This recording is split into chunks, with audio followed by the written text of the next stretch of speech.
Maraming nagtatanong po sa akin, Chinky, paano ba guminhawa ang buhay ng tao? Paano bang yumaman ang isang tao? Everybody wants to become a millionaire. Ang sinasabi ko parati, ang pagyaman ng isang tao ay hindi po nag-uumpisa kung anong laman ng kanyang bulsa, kundi kung ano ang laman ng kanyang isipan.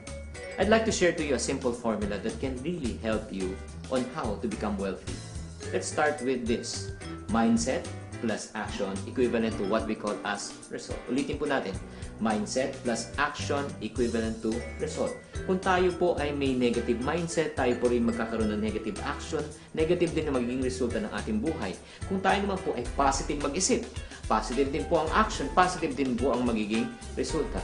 Ang isang magandang halimbawa po ay katulad ng paano tayo pinapalaki ng ating mga magulang. Sinasabi sa atin ng ating mga magulang, anak, mag-aral ka mabuti para paglaki mo maghanap ka ng magandang trabaho. Ano mo masama sa trabaho? Wala.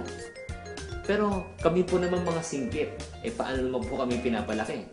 Sinasabi sa amin, anak, mag-aral ka mabuti para paglaki mo, hanap ka maganda ni negosyo. Okay? Marami yung mga classmate na mga Pilipino naghanap ng magandang trabaho, nag-pass na magandang resume after graduation.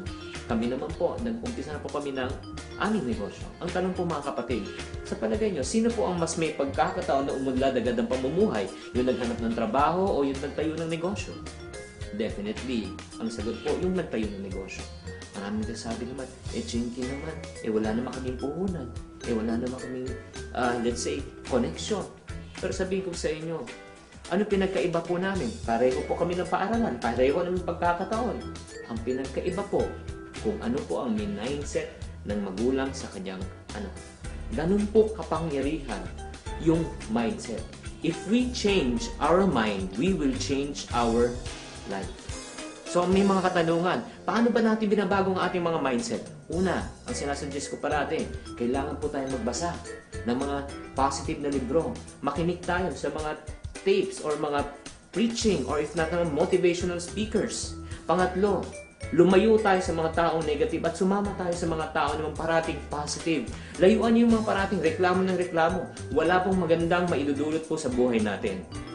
At isa pang katanungan ng mga tao, does it necessarily mean to say, kung negative ka mag-isip, negative din maging resulta mo? Definitely, yes. Kung negative po tayo mag-isip, negative din po ang ating action, negative din po ang ating result.